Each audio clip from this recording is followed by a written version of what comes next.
Because I see a broader view, beyond the stated narrow, I speak my mind forthrightly, like the archer shoots his arrow. A narrative of clarity that speaks about disparity of society's ills and each of its polarities. And even though I was born with a hole in the heart, and my life has been filled with many obstacles, I will never lose hope because success is psychological. My heart may break, but my soul won't fold. I ascend until the sixth extinction creeps in and engulfs the world, filled with its problems because it's an endless black hole that the heartbroken, homeless, and addicts can call home.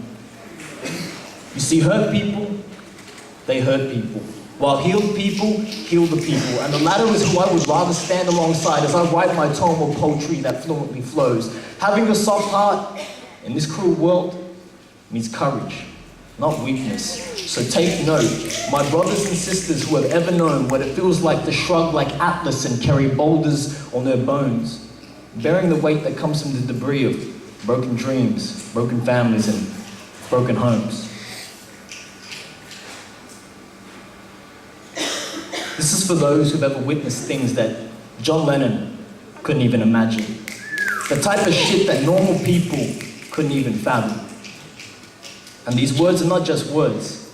They are reminders that you are not alone. You were born with a gift. That gift is your life. And what you do with your life, that is your gift back to the world. Interconnected, every single one of us reflects a part of the entire whole, and you don't have to try and change this world alone. I wrote this for the youth who've ever walked in my shoes. Misguided, abandoned, misdirected, and feeling the bruise that come from years of being neglected. The ones fed up with that shit, who would rebel, run away from home, shout out, fuck school, and let their dreams slip down the drain. Would drink to drown away the pain, finding it hard to find at the bottom of a glass the face of their own soul. Those who ever found it apparent that their parents were never really parents at all. Growing up was always going to be a hard thing to do when you were either living on King's Cross streets, couch surfing, or in refuges.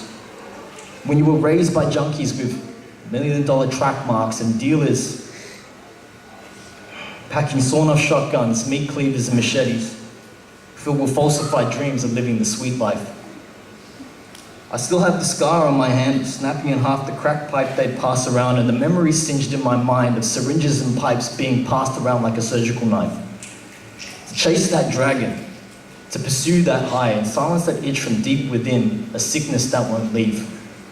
People who wish they had a moment just to breathe, to figure out where it all went wrong, or hit pause, rewind, and get a second chance at life.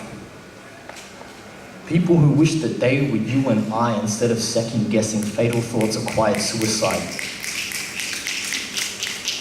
Working bottom-of-the-barrel jobs just to get by, just to barely pay the bills, and leave that life behind without any parental guidance.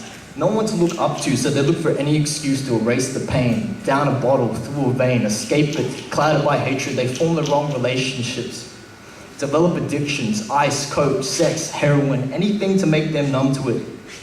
Make them forget the times they've been hit, the times they've been neglected.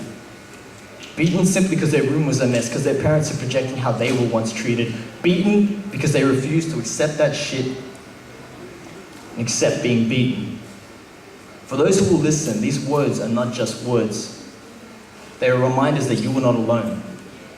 Empaths, truth seekers, activists, artists, poets, dreamers and idealists, hopeful fools with nothing but pockets full of hope that fool themselves into thinking that this place is worth saving, even though it's filled with so much sadness, corruption, and souls that are hurting. This place, as Carl Sagan would put it, the pale blue dot that we call home.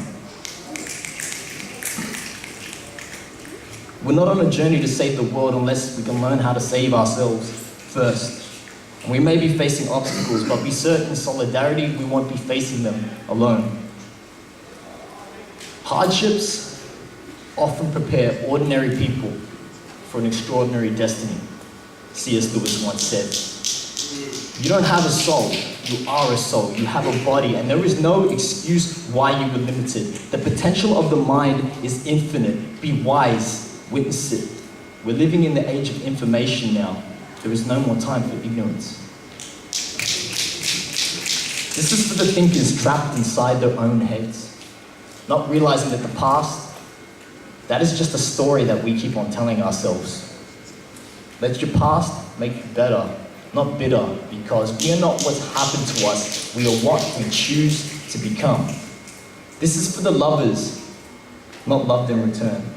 The romantics looking for someone to hold, the lonely ones hoping to forget someone who have ever been hurt by an unrequited love. They say fortune favors the brave, love will find you again, so keep your heart and your head up. This is for those losing sleep over themselves.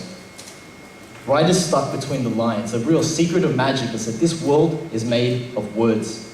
And if you know the words this world is made of, then you can make of it whatever you wish. This world is yours. These words are not just words. This is the art of storytelling and speaking your truth, even when your voice shakes, giving definitions so you understand what it means.